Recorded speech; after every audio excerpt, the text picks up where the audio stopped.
Welcome back to part 2 of Rating Dialogue series. In this video series, we are creating rating dialogue starting from animation, giving the rating value and then selecting the reason. So if you have seen part 1 of this video, basically we created this animation which when you click on the rating star, it goes from bottom to top. I highly recommend if you haven't seen that video, go ahead and watch that first. Till the time, I'll be waiting here.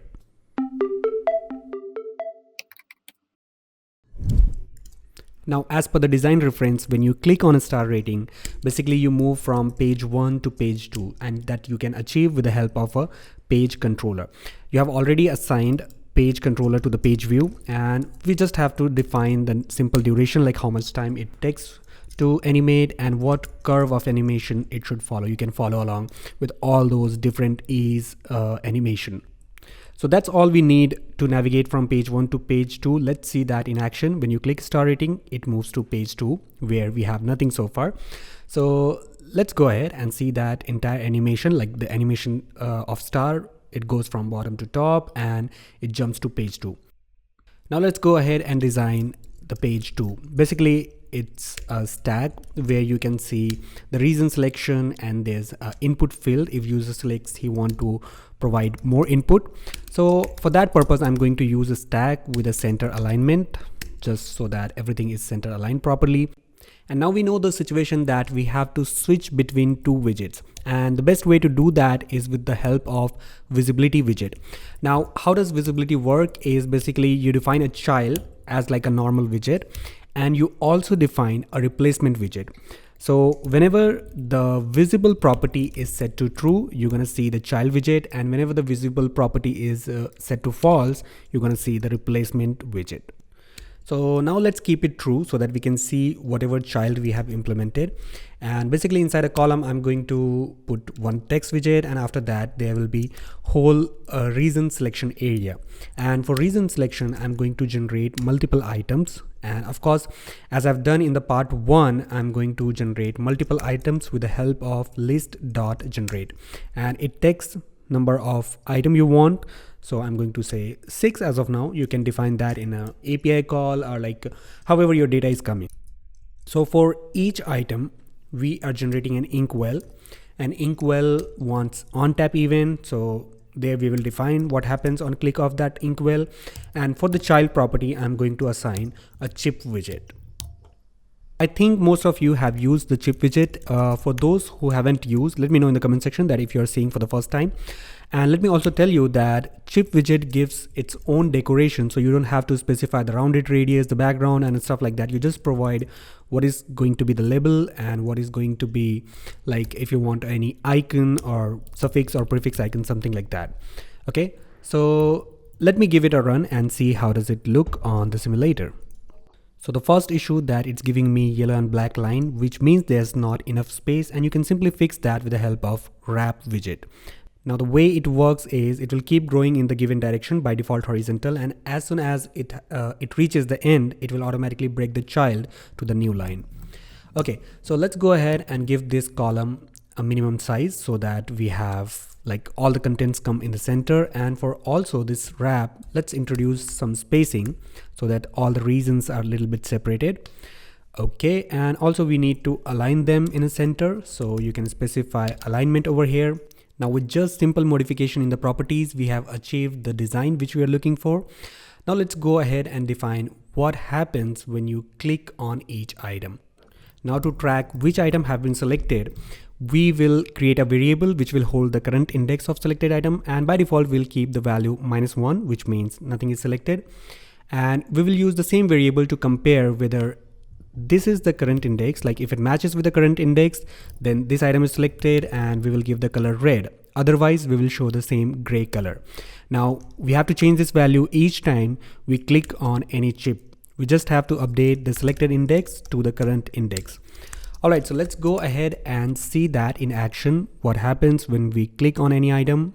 So let me just run and click on this here, and everything is working perfectly fine. Of course, we need to modify the text color as well, but I'm just leaving this for you guys to make it beautiful, to make it look awesome. So now let's move ahead and create a label on click of which we have to show the input field. So for that, I'm just going to copy this text over here which have the decoration like styling of underline so that it looks like clickable, and a little bit of spacing on top so that we have nice padding and everything. Perfect. So on click of this, so we want to add some gesture detector. So what you can do, you can wrap this text to a gesture detector widget, or you can wrap with the Inkwell, which I prefer because with Inkwell all the area in the text will be clickable. Okay, so here you can just define what happens when you tap on that. And before we do that, let's go ahead and create a replacement widget.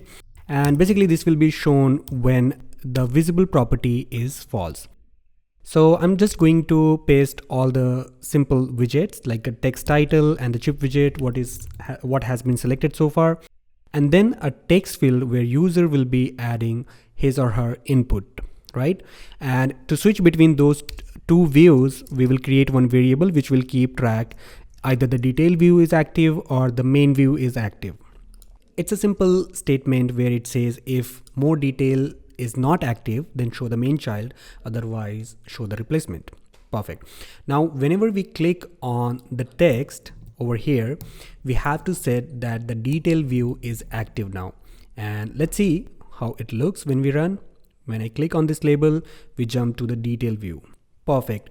Now when I try to type something here, the keyboard is not visible. Basically you can go to the simulator setting and turn on the keyboard visibility. You can just toggle it so that the on-screen keyboard is visible. Perfect.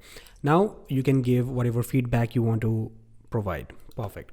So this thing is working. So let's go ahead and work a little bit on the UI side. I can see that there's no padding when you're typing something. So first and foremost, I will give some padding to the text field. Let me give it a run, and yep, that looks nice. Okay, so next up we have to add a back button to this screen so that we can jump to the normal view instead of the detail view.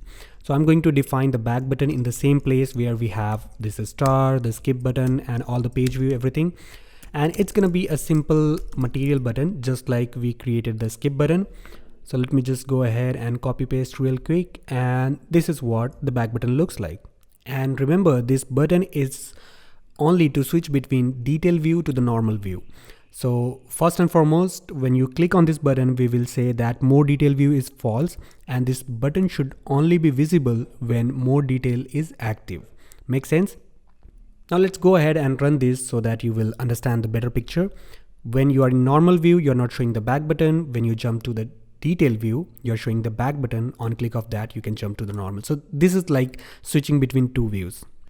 Perfect. At this point, we have almost covered the tutorial. Now I'm going to do one small detailing.